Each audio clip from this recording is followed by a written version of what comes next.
Hi, how are you doing? Welcome to Youth Split, brought to you by Pefas Yokimau Youth Online. I hope you're doing great and you're keeping safe at home and you're observing the social distancing rules given by the government to prevent the spread of Covid-19. Today we are discussing triggers of poor mental health caused by Covid-19, and with me, I have a guest to help me discuss the topic. She is a very beautiful woman, and she's a psychologist and a director at Blissful Minds, Mrs Mercy Musau. Hi. Hello, Shelmith. How are you? I'm doing great. I hope you're keeping safe as well. I am keeping safe, and to look you save yourself. Thank you. Thank you for having me on your show today. Thank you. You're so welcome, by the way, and I'm honored actually to have such professionalism in my show. Tell us more about Mrs. Mercy Musau and being a director of Blissful Minds. Thank you, Shelmith. Mercy is a simple lady, a Christian lady, because for me, my religion comes first before everything else. And before I became a psychologist, I was a Christian, and so I'm a practicing Christian. I am a mother of 3 beautiful daughters, and as a director of Blissful Minds Counselors, I take whatever measures are required to ensure that there is enough awareness in matters mental health across Kenya and across the borders. Tell us more about what Blissful Minds do, because according to your profile, so you counsel even recovering drug addicts. At Blissful Mind is a full house where you are able to get any type of counseling you want. We start with child and adolescent therapy. That is for small kids, for us to be able to determine, is your child having any issues to do with their cognitive development or any mental illnesses such as autism and ADHD and the like. We also do adolescent counseling, things that come with self-esteem issues and peer pressures. And we also deal with youth, career choosing and career development. Also, we do premarital counseling. However, I must put a disclaimer there.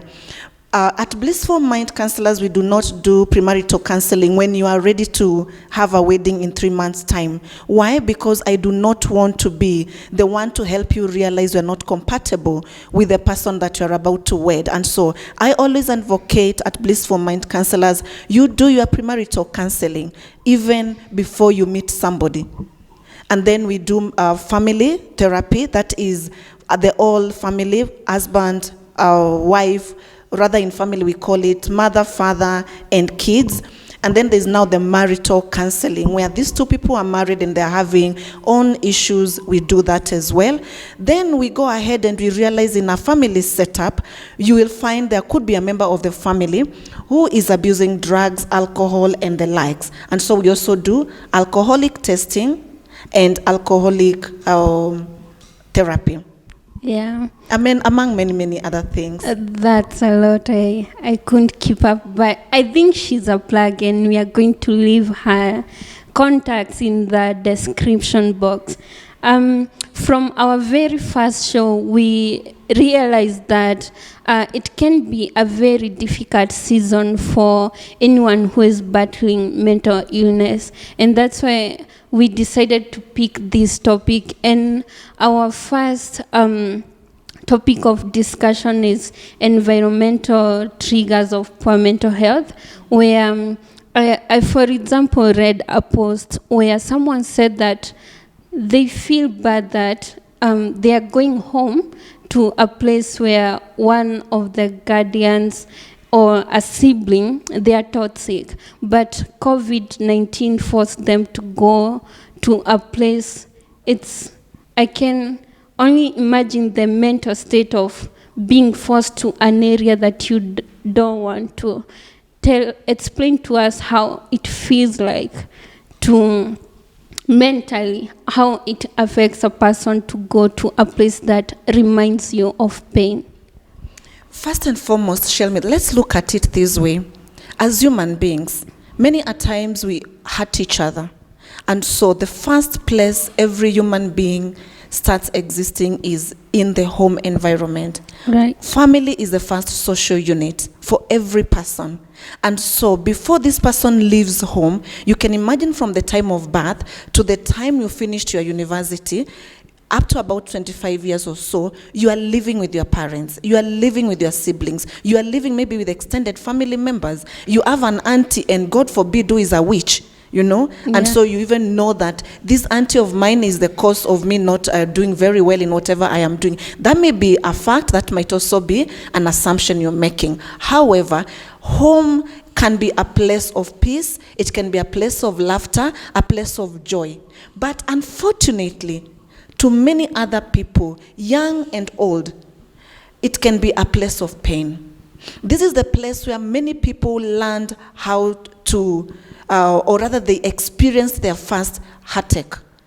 They expected their mother, their father, their brother to be proud of them, but they were not. What did that do to them? It caused them pain. Yeah. This is the first place where some kids, as they're growing up, they are farmed and they're told, you can do it, my daughter, you can do it, my son. But then what happens instead? They're always being compared with that better sibling, the one who is the A material. And probably them, they were not academic giants. Right. And so it becomes a place of pain for them. And so once they grow out and they finish university and they tell themselves, you know what? I will keep my family as a family, a place of going when it's necessary. But then now here comes COVID-19. Right. And it finds you in Kakamega County, for example. Let's use that as an example. And you are working in Nairobi. Yeah.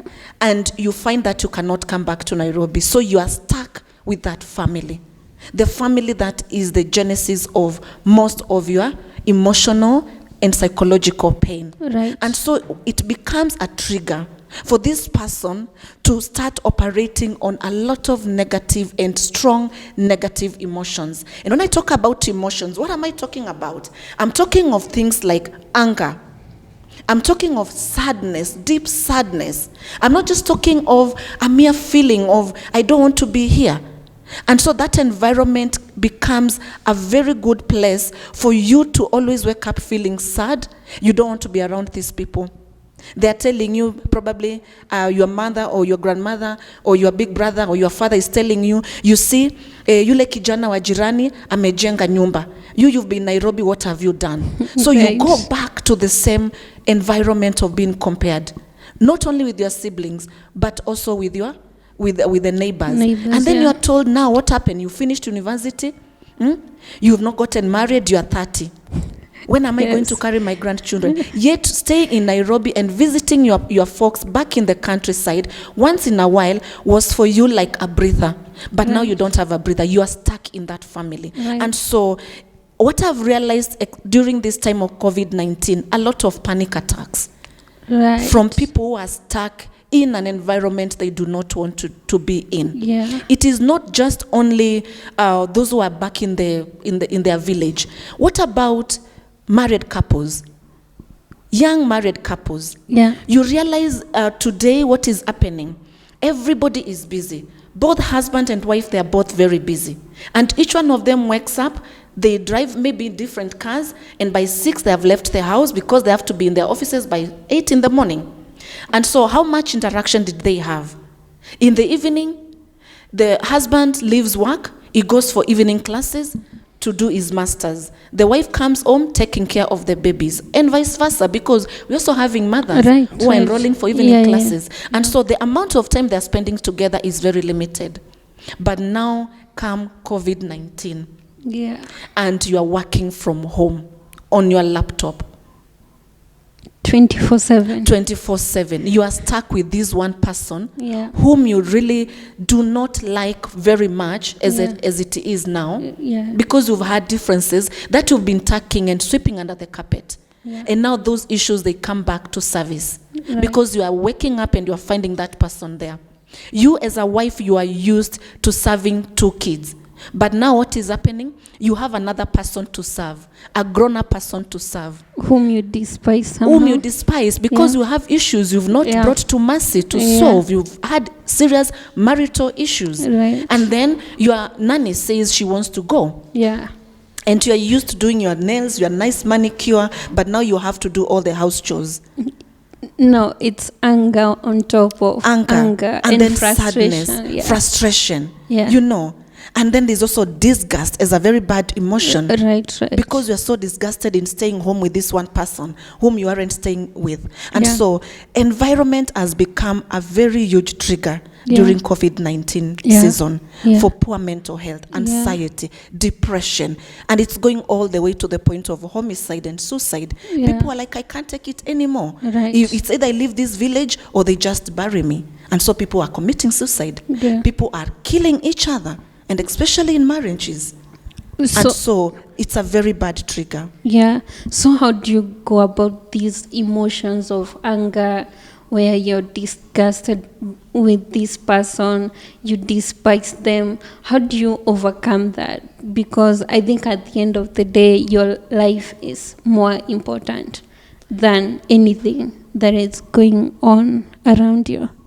Very well put, Shelmith. Yes, your life is very important. But you see, somebody who is already emotionally distressed, psychologically distressed, there's a feeling that they're overwhelmed. And there's a feeling that there's like they're just walking and, like climbing down and down and down into a very dark pit. And so it is not easy for them to realize that they are really losing it.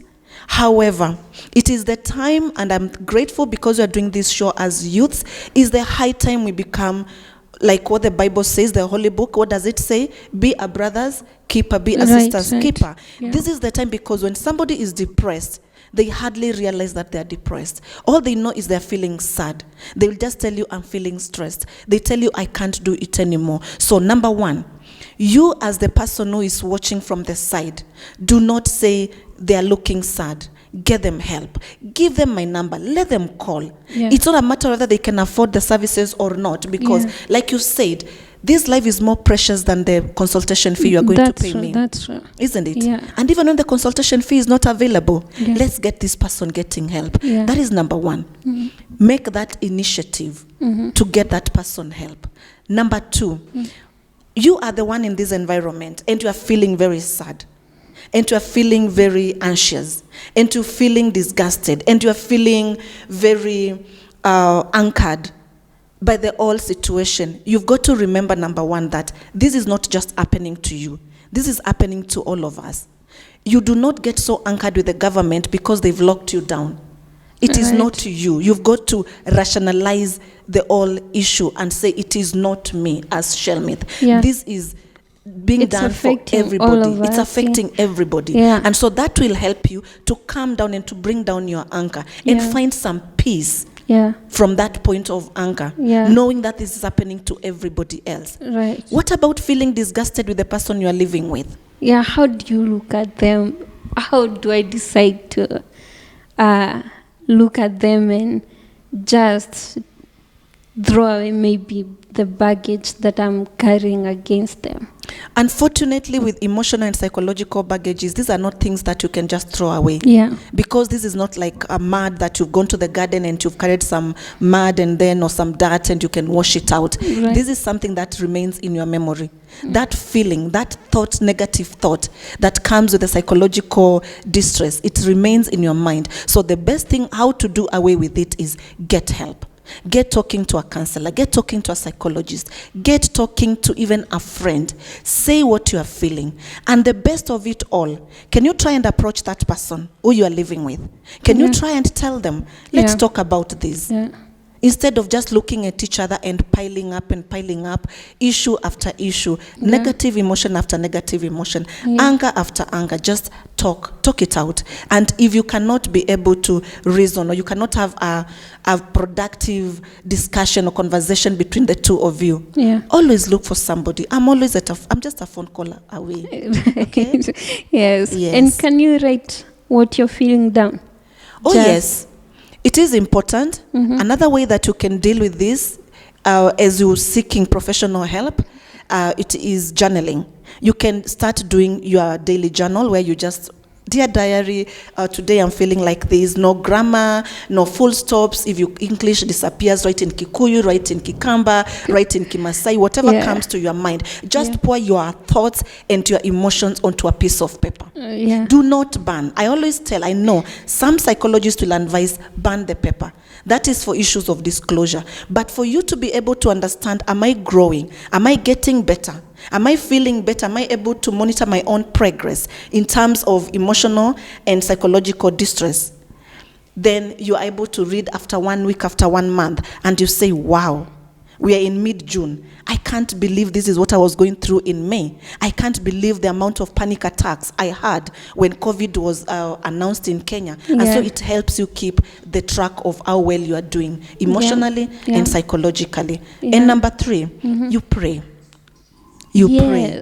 Because what does the Bible tell us, Shelmith? Jesus is the Prince of Peace. And what happens when there's anger, when there is emotional instability, when there's depression, when there's so much sadness, you don't have peace. Peace that is deep within you. And the Bible is clear and it says, He is the Prince of Peace. Pray. Let Him minister to you His peace. And He is faithful. If you ask, He will give whatever you are asking. That's true. Isn't it? Totally. That is from... He is a promise keeper. Oh, yes. And He promised to keep the peace within us. Moving on to our second trigger. It's on sexual assault, post-traumas, that there have been cases in the media where there are cases of rape, and maybe someone had undergone the same rape, but they haven't had the chance to heal. And now this news and people just victimizing the victims, and you're there having that feeling of unworthiness, you're feeling shame. How do you address such for someone who hasn't healed yet from a past rape case? So if I get you right, Shelmith, what you're trying to discuss here, what you're trying to educate us here is on post-traumas as a trigger during this time, a trigger to poor mental health. So let's ask ourselves, what are some of the post-traumas that somebody can go through, other than just sexual violence or assault? What could be other traumas that somebody could go through? And as a young person, what do you think could be some of the traumas? Post-traumas, I think drugs addiction, where you had maybe, you somehow think that you ruined your life in a drug, a place where you were addicted to drugs. I think that can be one. So I would that inclusive. So let's talk about just a few, like 3 or 4 post traumas that are very common in our community, and one of them it's the sexual assault or abuse, or sexual molestation, and then the other one could be, like you say, drug and substance addiction. All right, so you are at a place of addiction, all right, and it gave you a lot of trauma. Then what about loss and grief as post-trauma? That's isn't a it? trauma, that you've, in your past life, you've lost some people, and now your parents are aged, and you are hearing everywhere in the news that the ones who are 65 years and above, they are more prone, to lose the war to COVID-19, isn't it? What about if somebody had lost a job previously? You had a good job, and then you lost it. All right, and then God saw you through, and He was faithful, and you got another job. And now here it is, and you've been told you're going to be on half salary. You're going to be on quarter salary. Or you are being told, we are not paying anything until everything resumes. Think about all the teachers in the schools, especially the private sector. They're suffering. You understand? And that is a post-trauma, because you can imagine that person had lost a job before, and now there's a possibility of them losing another job because of COVID-19. That among another, just a few. So how does this trauma or post-trauma trigger poor mental health? during this time of COVID-19. It is the wild and vivid imagination of what can happen. Whatever happened can happen again. But how are people getting these traumas? It is by watching a lot of news, by oversensitizing themselves, listening, and it's like everything that you're just reading is sex rape, or there was a sex assault, or there was this, and then once you experience something, you become very attracted to that thing. You tend to attract, and you become more sensitive. I'll give a very good example. If you've ever lost a loved one, and their name and their picture appeared in that page of the newspaper where we all dread. Now, to you, all the other days, that page of the newspaper was just a normal page, and you would pass. Without a tear, without feeling any sadness, you'll just pass. You don't know anybody there. Until when somebody appears in that page, a family member, a very close friend, that page is no longer a normal page in the newspaper. That's true. And so anytime you see that page, it can trigger the sadness that you felt before. And so how does it trigger the post-traumas? It is when you are exposed to something similar, either by hearing or by seeing something similar to what you went through, or by just imagining that now I'm going to lose my job again. And so that is how the trigger is coming by. Yes. So it's almost like there is a type of fear inside. Yes. How do you deal with that fear and just let it go away? First and foremost, you rationalize everything. You tell yourself that, what is the likelihood of me getting raped again? All right? And you look and you say, I was raped 10 years ago. What is the likelihood that I'm going to be raped again if I haven't been raped the last 10 years? What have I learned towards self-care? All right? And you ride your life on that, because now you know a better skill, you have a better skill. All right? And then also to tell yourself, the likelihood of it happening again is very minimal. That's true. Then you also tell yourself, yes, jobs will come, jobs will go, and there's a possibility that I might also lose this job. However, if God did it for me before, He can do it again. Build up your faith. Rise up in faith. Believe in God, because as much as I am doing counseling, viewers, remember I said before everything else, I'm a Christian, and my practice will be null and void. It will be useless if I did not believe in the one who called me and who gave me this knowledge and to be this kind of an expert. And so build up your faith. Believe the same God who did it for you, He can do it again for you. You'll get another job. All right? If it is the issue of, what was the other trigger? Or the other, it was sex, loss of job, or loss of somebody. Loss of you will realize, I know there's been a lot that has been, we've really been paying a lot of, giving COVID-19 a lot of air, which is okay, and there's no problem. So that we can know the preventive measures, and we can stop the spread, and we can be able to help to bring this down to a flat curve. Now, have you ever sat down during this period of time and asked yourself, how many people die every day? Malaria, cholera, pneumonia, TB, name it, cancer, HIV. Imagine if you were to do the statistics for those people who are dying every day. We will not leave our houses. It is only that COVID came, and it is something that is easily, it can spread from one person to another, and that is why the measures and all that. However, it should not be the reason for us to fear death. Death has always been there with us every single day. We lose thousands of people through different types of sicknesses. That's true. And so COVID-19 should not trigger the post-trauma of death in you, and you start having the anxiety, I might lose everybody in my family. That's true. Just rationalize it and tell yourself, with or without COVID-19, people are still dying. Accidents. You know, somebody sleeps smart and they don't wake up.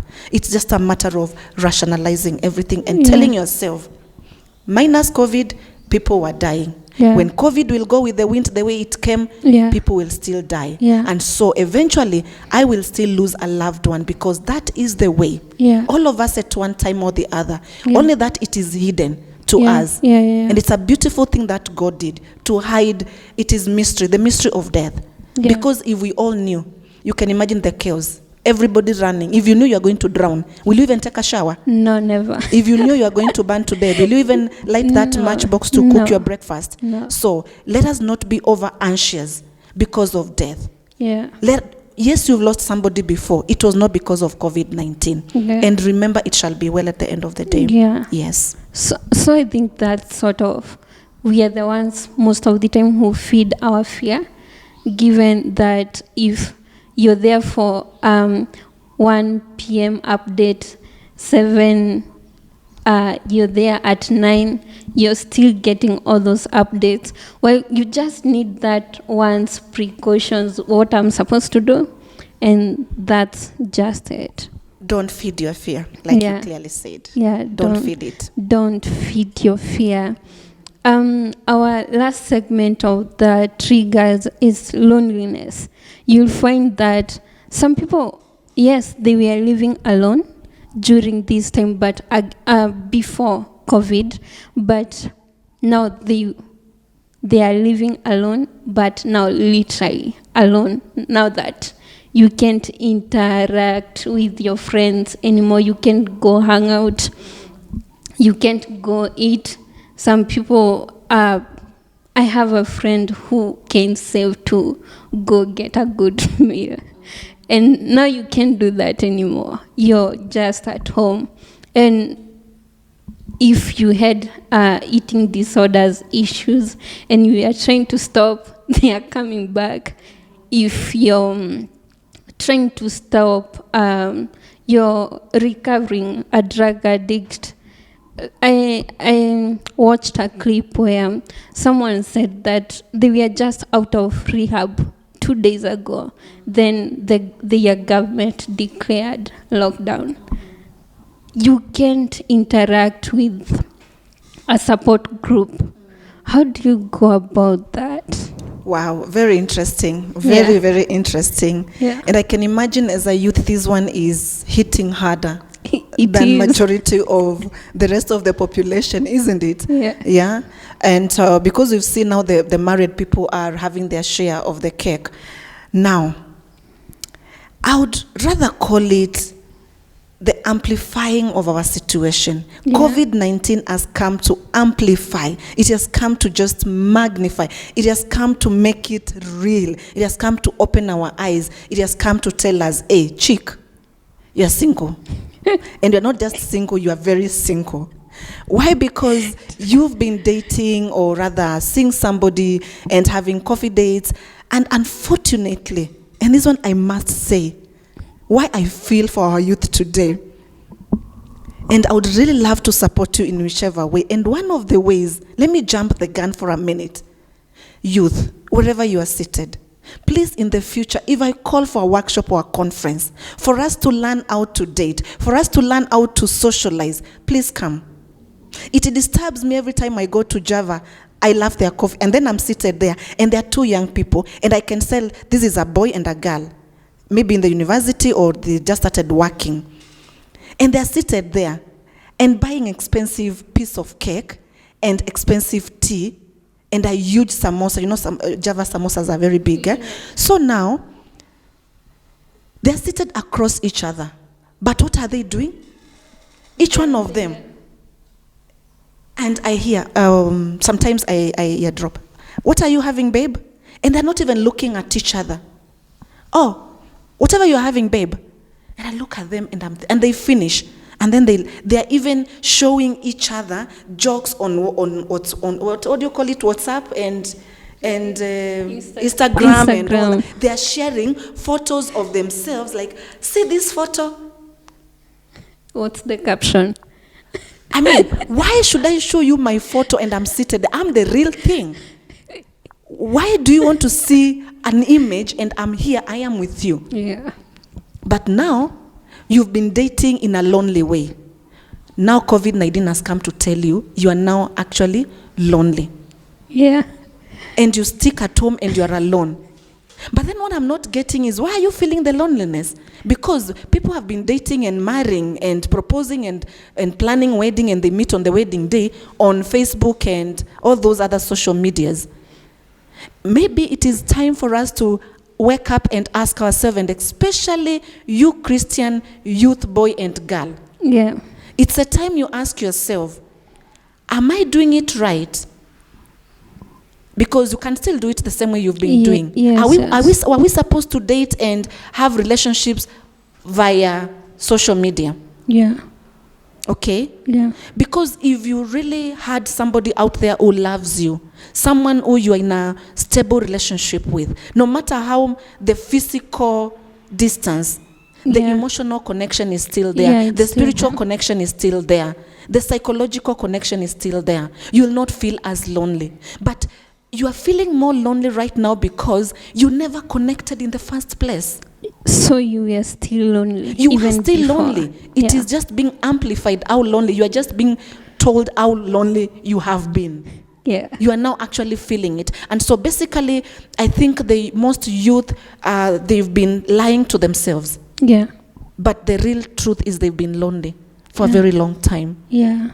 And that is even why the young marriages are not surviving. Because you get into a lonely marriage. You don't even know each other. You don't even have, what are your likes? What are your dislikes?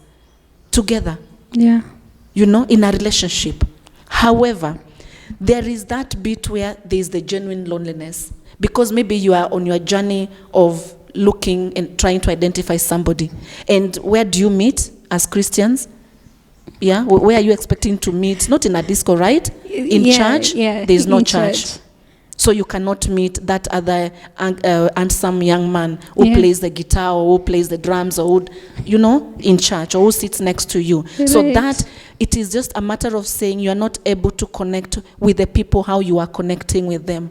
However, instead of me talking about how it is triggering poor mental health, because the youth of today, they've been lonely.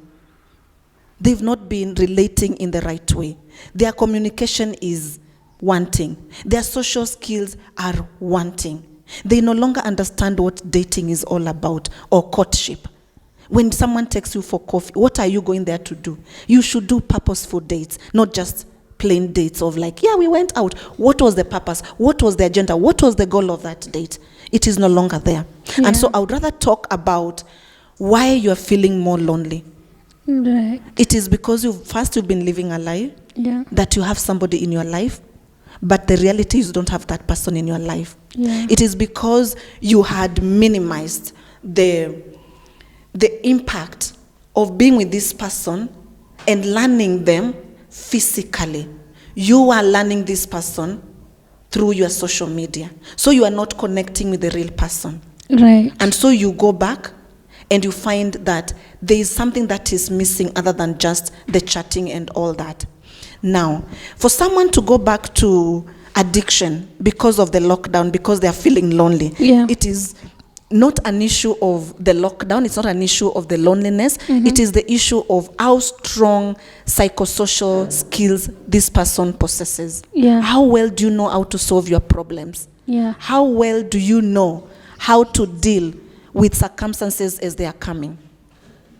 And that is the only way which is going to bail out every person who is out there. Either married and your spouse is working out of the country or in another town, whether single and you cannot meet your boyfriend or your girlfriend anymore.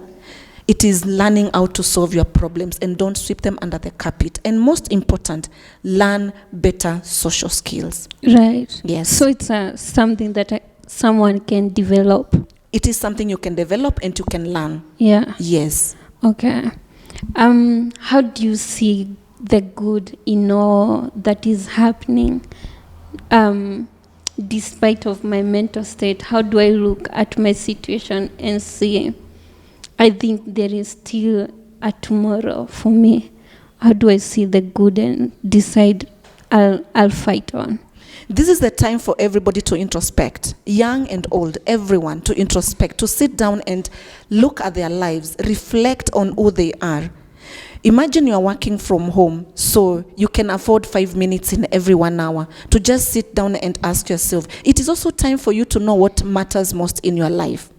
I have never been any busier throughout my career like this time. Yeah. Because now it is when somebody is realizing, I need to put my life in order.